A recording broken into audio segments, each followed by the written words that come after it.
Can we hurry? My father writes your budget. The words landed in Providence Municipal Court, like a stone dropped into still water, creating ripples that would eventually become waves. Judge Frank Caprio, mid-sentence while addressing a previous matter, lifted his eyes slowly How from many the file children do you before have? him.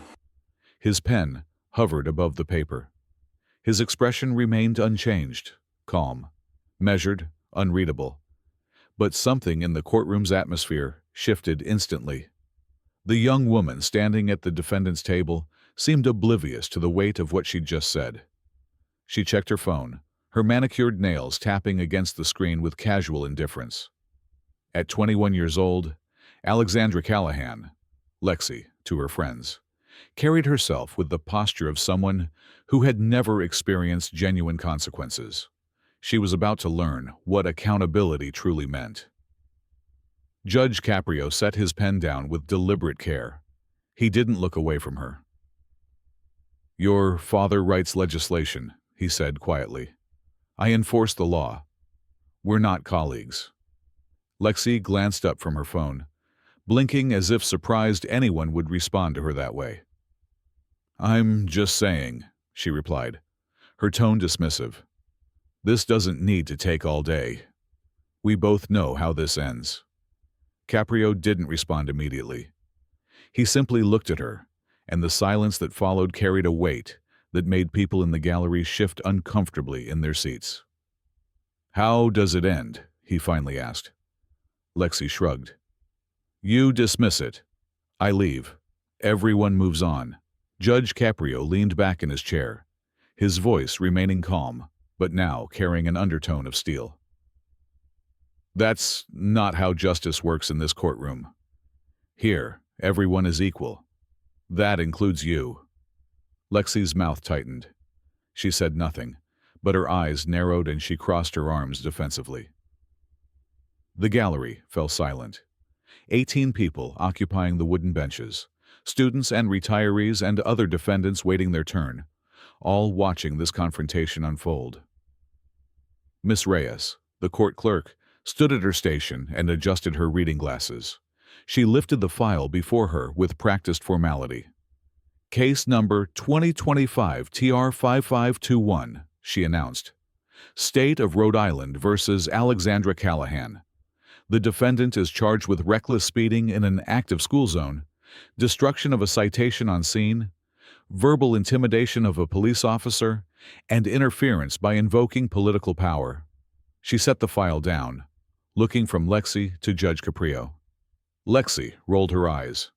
A small gesture, but unmistakable to everyone present. "This is a waste of time," she said, her voice carrying across the courtroom. "I already told the officer my dad will handle it." Caprio's face remained impassive. "No one handles cases here except the evidence," he said calmly. "And I haven't heard the evidence yet, so let's start with that." Lexi sighed audibly and returned her attention to her phone, scrolling through something with her thumb. Judge Caprio watched her for a moment, then turned to Officer Emily Navarro, who stood near the evidence table in her patrol uniform. "Officer Navarro," Caprio said, "please tell the court what happened on the morning of November 18th. Officer Navarro stepped forward, early 30s, composed, professional. She opened a small notebook and began reading in a clear, steady voice. "At approximately 8:30 a.m., I was conducting routine traffic enforcement in the school zone on Elmwood Avenue. The posted speed limit is 20 miles per hour when children are present. The warning lights were flashing. The crossing guard was clearly visible. There were children on the sidewalk and in the crosswalk." She paused, glancing at her notes. "I clocked the defendant's vehicle, a white BMW sedan, traveling at 48 miles per hour. Caprio's expression didn't change, but something shifted in his eyes. 48 and a 20? "Yes, Your Honor." Lexi muttered something under her breath. Most of the courtroom couldn't hear it, but Judge Caprio did. "Miss Callahan," he said calmly, "if you have something to say, please say it clearly so the court can hear you." Lexi looked up, defiance flashing across her face.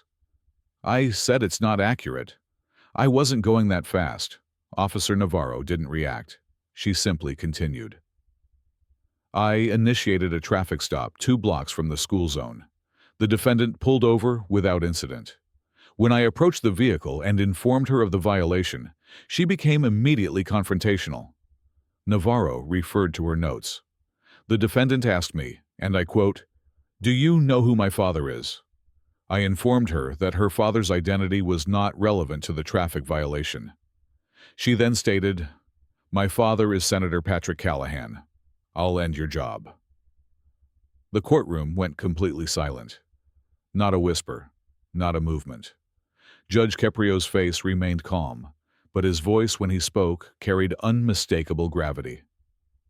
"She threatened to end your job." "Yes, Your Honor." "What did you do in response?"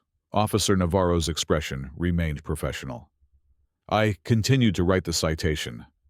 The defendant then reached through the window, grabbed the citation from my hand and tore it in half. Lexi shifted her weight, her arms still crossed, her posture becoming slightly less casual and more defensive. "I wrote a second citation," Officer Navarro continued. The defendant said, and I quote, "Then write another one, sweetheart. It doesn't matter. My dad owns Providence." Judge Caprio remained silent for several seconds, simply looking at Lexi with an unreadable expression. "Is that accurate?" he asked her directly. Lexi hesitated. "I was upset. I didn't mean it literally." "But you said it." Lexi looked down at the table before her. "Yes," she finally admitted. Caprio nodded slowly and turned back to Officer Navarro. "What else happened during the stop?" Officer Navarro turned a page in her notebook. A school crossing guard approached the vehicle and informed the defendant that she had nearly struck a child in the crosswalk. The defendant told the crossing guard to, quote, "mind her own business." The crossing guard asked me to document the near miss. I did so, and informed the defendant that I would be including that information in my report. Caprio leaned forward slightly. "Was there actually a child in danger?" "Yes, Your Honor. Body camera footage shows a 7-year-old girl stepping into the crosswalk. The defendant's vehicle passed within approximately 3 feet of her. The child's backpack strap was caught in the wind gust from the vehicle." A woman in the second row gasped softly. A man near the aisle shook his head in disbelief. Lexi's face flushed. "That's not what happened," she said quickly. "The road was clear." Caprio didn't look at her. He kept his eyes on Officer Navarro. "Do you have the body camera footage?" "Yes, Your Honor. It's been submitted as evidence." "Let's review it." Miss Reyes moved to a laptop on her desk and connected it to a screen mounted on the wall, visible to the entire courtroom. The footage began playing, timestamp and perspective from Officer Navarro's body camera clearly displayed. The recording showed Officer Navarro approaching the white BMW. Lexi's window was already down, her face visible, annoyed and impatient. "Do you know why I stopped you?" Officer Navarro's voice came through clearly. "No idea," Lexi responded, her tone clipped and dismissive. "You were traveling 48 miles per hour in a 20-mile-per-hour school zone." Lexi laughed, a sharp, unfriendly sound. "That's ridiculous. I was barely over the limit." "The limit is 20 when children are present. You were going 48. "Do you know who my father is?" The courtroom watched in complete silence as the footage showed exactly what Officer Navarro had described. The tearing of the citation, the threats, the crossing guard approaching the window. Then, the camera panned slightly, capturing the school zone behind the vehicle. A small girl in a pink backpack was visible, stepping into the crosswalk. Lexi's car passed close, too close. The backpack strap fluttered violently in the wind created by the speeding vehicle. The footage ended. Judge Caprio looked at Lexi. "The road wasn't empty, Miss Callahan. It was occupied by children." Lexi's face had gone pale. She didn't respond. Is there a witness statement from the crossing guard? Caprio asked Miss Reyes. Yes, Your Honor. Hannah Ortiz. She's available by phone. Let's hear from her. Miss Reyes dialed, and after 2 rings, a woman's voice answered, older, warm but serious. This is Hannah Ortiz. Miss Ortiz, this is Judge Caprio in Providence Municipal Court. Thank you for making yourself available. Can you tell the court what you witnessed on the morning of November 18th? There was a brief pause. Then Hannah spoke with quiet conviction. I've been a crossing guard at Elmwood Elementary for 16 years. I know what reckless driving looks like. That morning, a white BMW came through the zone so fast I barely had time to react. There was a little girl, 7 years old, 2nd grade. She was in the crosswalk. The car didn't stop, it didn't even slow down. Her voice wavered slightly. The child froze. I screamed. If she had taken one more step, that car would have hit her. Hannah continued, her voice steadying. Afterward, I walked to the car. The driver, this young woman, rolled her window down and told me to mind my own business. She said she didn't have time for this. She said her father would take care of it. Judge Caprio's jaw tightened imperceptibly. Thank you, Miss Ortiz. That's all I need. The line disconnected. Lexi whispered, That lady is exaggerating. Caprio's eyes moved to her instantly. The road wasn't empty. It was occupied by children, and you nearly hit one of them. Judge Caprio picked up another document from his desk, reading it silently for a moment before looking up. Miss Reyes, I see there are additional items in the evidence file. Can you read those for the court? Miss Reyes nodded and picked up a printed email. On November 18th at 10:47 a.m., the court received an email from the office of Senator Patrick Callahan. Subject line, Quiet Resolution Request. She read aloud, We respectfully request that the court consider a quiet resolution to case 2025 TR 5521 to avoid unnecessary embarrassment to the senator's family. The senator's office is prepared to cover any fines or fees associated with the case. The courtroom remained in absolute silence. Miss Reyes continued. The court also received 2 phone calls from the senator's office that morning, one at 9:14 a.m. and one at 9:52 a.m. A voicemail was left during the second call stating that the matter should be handled, quote, discreetly and expeditiously. Lexi's face had gone from pale to flushed, her hands clenched. Judge Caprio set the document down. Miss Callahan, did you ask your father's office to contact this court? Lexi hesitated. I mentioned it to someone. I didn't think they'd actually call. They called twice, and they sent an email requesting that this case be handled quietly. Lexi said nothing. Caprio leaned forward, his hands folded on the bench. Pressure on a court is influence, even when phrased politely. He turned to Miss Reyes.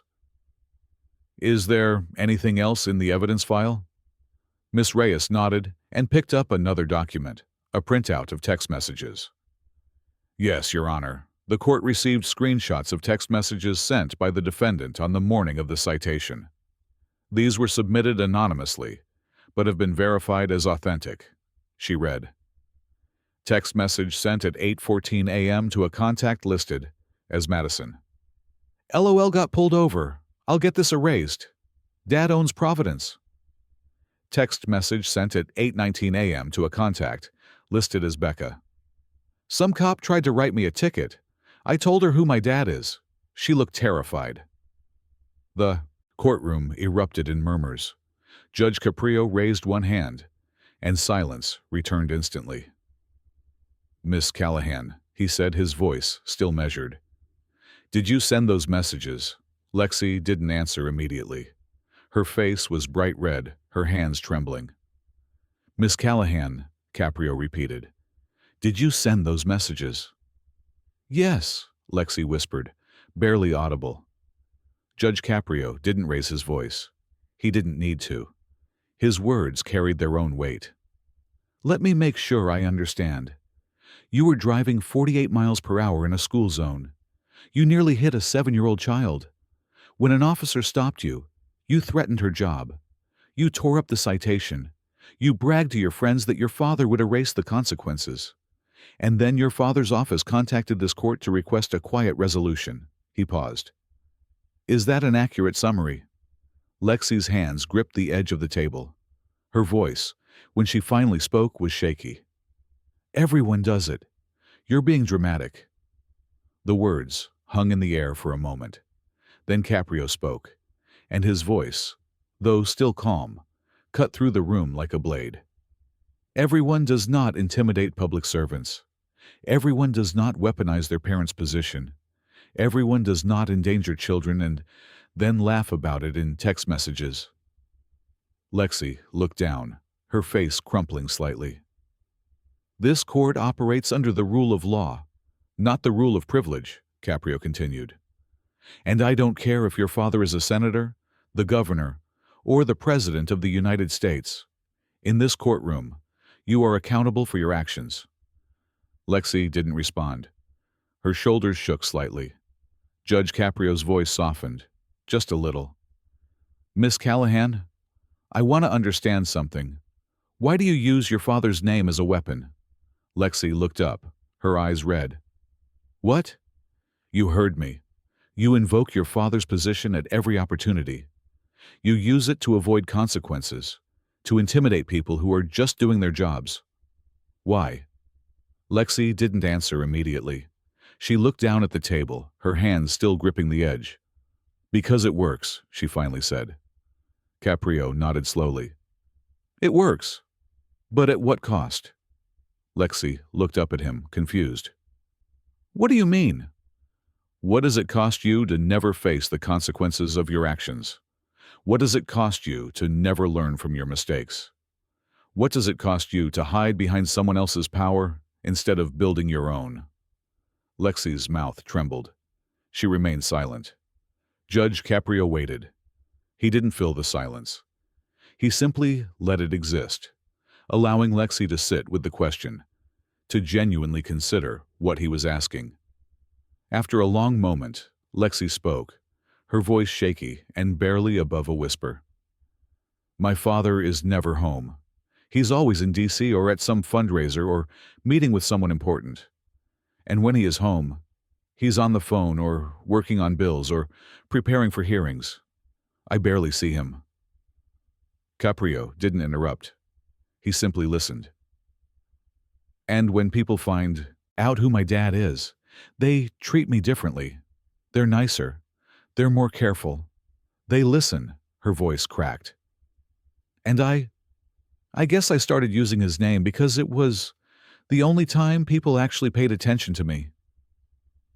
The courtroom remained silent. The woman in the second row had tears in her eyes. The man near the aisle had uncrossed his arms, his expression softer. I don't know who I am without his power, Lexi said, her voice breaking completely. I don't know if I'm anything without it. Judge Caprio didn't speak for several seconds. When he did, his voice was gentle, almost fatherly. You are something without it. You just haven't given yourself the chance to find out. Lexi covered her face with her hands, her shoulders shaking as she cried. Not performative tears, but real, raw grief. Caprio let her cry. He didn't rush her, didn't tell her to compose herself. He simply waited with patience and stillness until she was ready. Finally, Lexi lowered her hands. Her face was wet, her eyes red. I'm sorry, she whispered. I believe you are, Caprio said. But sorry isn't enough. Not this time. Lexi nodded, wiping her eyes.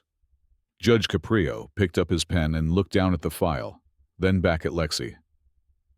Miss Callahan, here's what's going to happen. You will be treated like any citizen who stands in this courtroom. No better, no worse. Your father's position does not shield you. Your family's influence does not protect you. In here, you answer for your actions. I understand, Lexi said quietly. Caprio continued, his voice steady and measured. You are convicted on all charges: reckless speeding, destruction of a citation, verbal intimidation of a police officer, and interference by invoking political power. Lexi's hands gripped the table again, but she didn't protest. Your sentence is as follows, Caprio said. You will pay a fine of $1,200. You will complete 160 hours of community service, specifically volunteering at Elmwood Elementary School, assisting the crossing guards you dismissed and disrespected. Lexi's eyes widened slightly, but she nodded. You will write 3 letters of apology, Caprio continued. 1 to Officer Navarro, 1 to Hannah Ortiz, the crossing guard, and 1 to the parents of the child you nearly struck.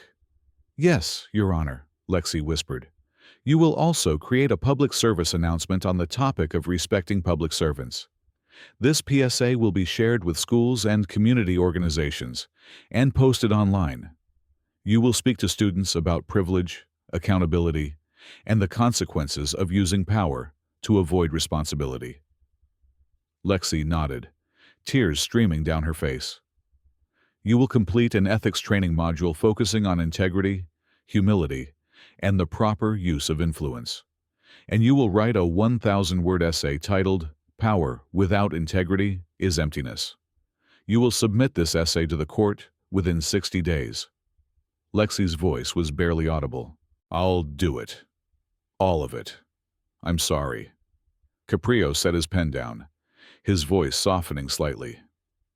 I hope you mean that, because this is your opportunity to become the person you want to be, not the person your father's position has allowed you to pretend to be. Lexi nodded, wiping her eyes. One more thing, Caprio said. He turned to Miss Reyes. This court is establishing an influence firewall protocol.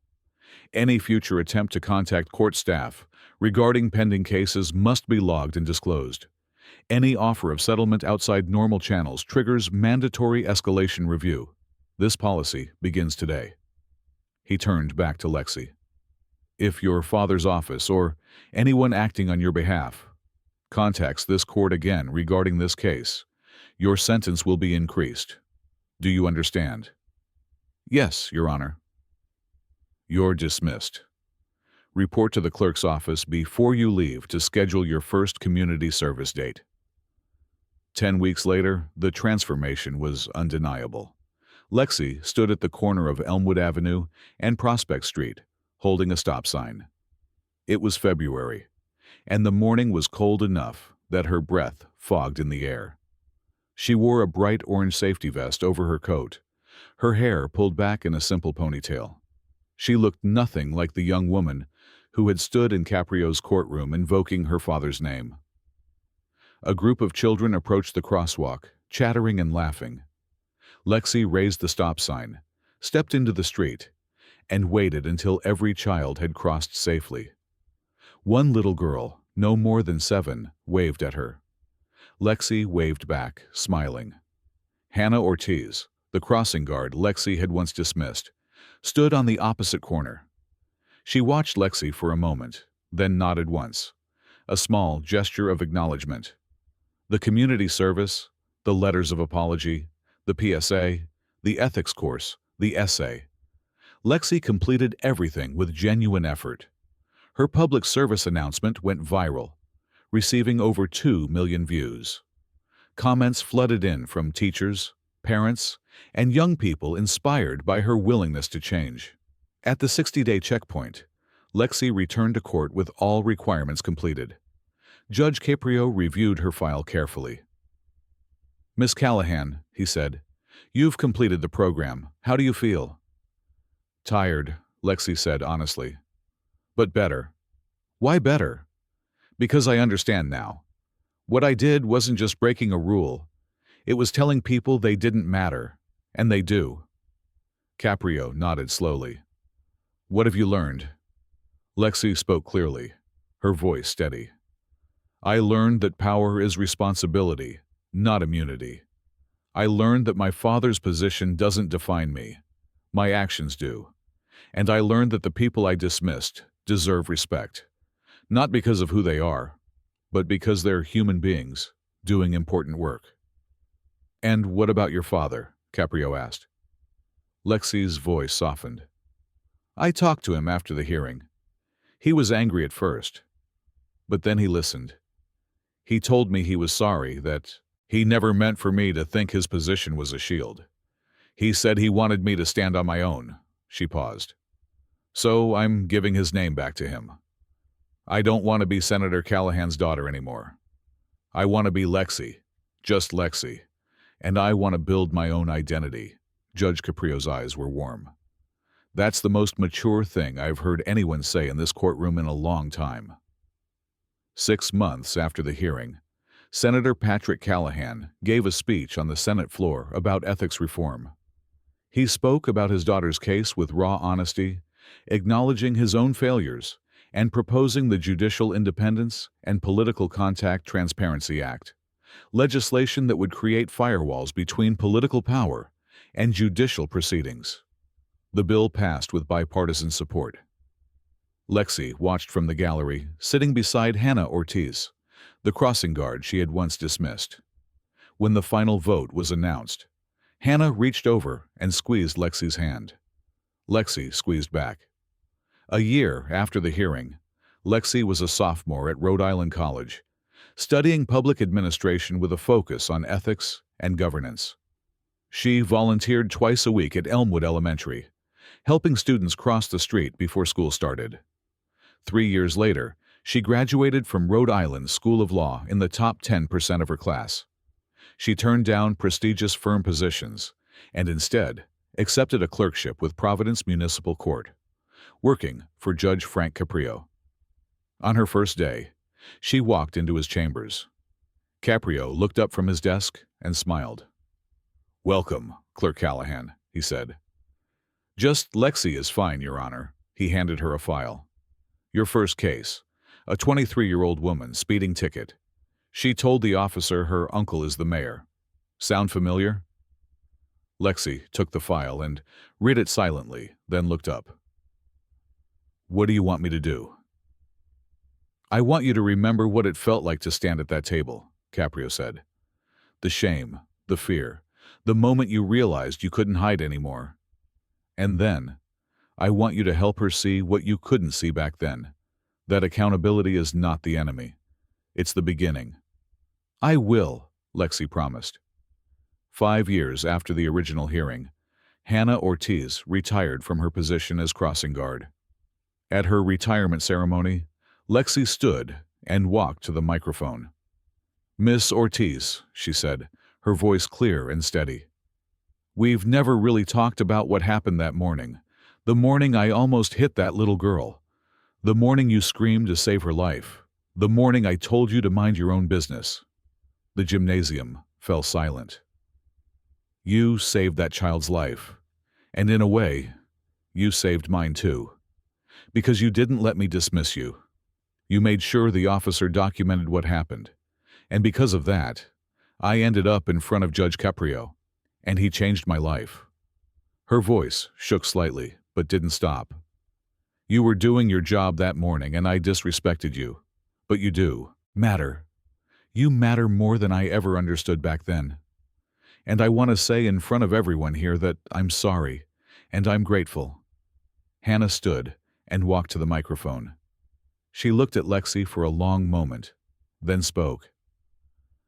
"I forgave you a long time ago," she said quietly, "because I've been doing this job long enough to know that people can change.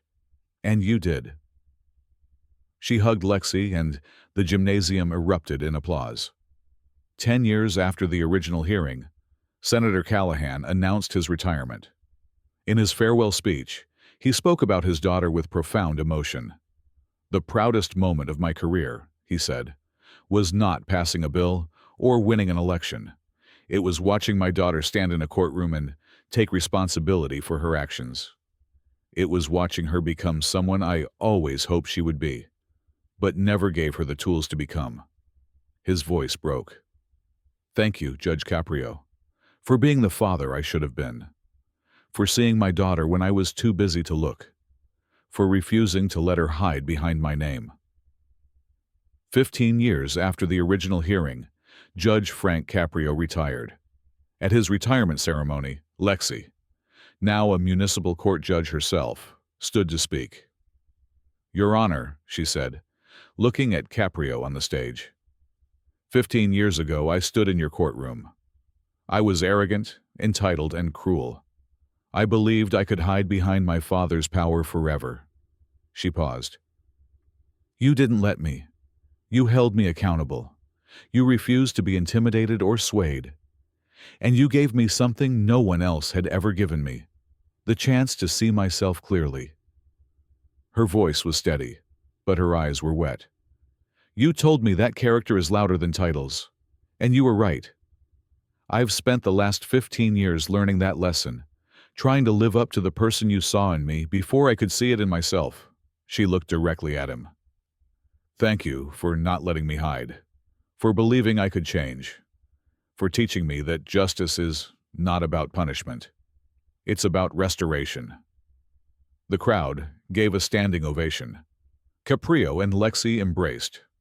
Later, in the parking lot, they stood together at the same corner where Lexi had completed her community service hours, watching children cross safely. "Do you ever think about that day?" Caprio asked. "Every day," Lexi said. "Every single day." "Good," Caprio said. "That means you haven't forgotten where you came from." They watched in comfortable silence as a young crossing guard held up a stop sign, as cars slowed respectfully, as children crossed safely. "Why didn't you let me hide?" Lexi asked. "You could have dismissed the case quietly." Caprio looked at her, really looked at her, and spoke with quiet conviction. "Because I saw something in you that you couldn't see in yourself. I saw someone who was drowning in privilege and desperate to be seen as more than her father's name. And I knew that if I let you hide, you would never learn to swim on your own." His voice softened. "You deserved better than that. You deserved the chance to become who you really are." Lexi's eyes filled with tears, but she smiled through them. "I won't waste it." "I know you won't," Caprio said. "Now go. You have work to do." Lexi nodded and walked to her car. She fastened her seatbelt, checked her mirrors, and drove away slowly, carefully, exactly 20 miles per hour through the school zone. Because she had learned, finally and completely, that character is louder than titles, that power without integrity is emptiness, and that the only choice that ever really matters is the one to become someone worth respecting. Not because of a famous name, not because of privilege or position, but because you chose it, every single day. This story is a dramatization created for storytelling and educational purposes. All characters, events, and institutions depicted are fictional. This content is not legal advice and should not be interpreted as such.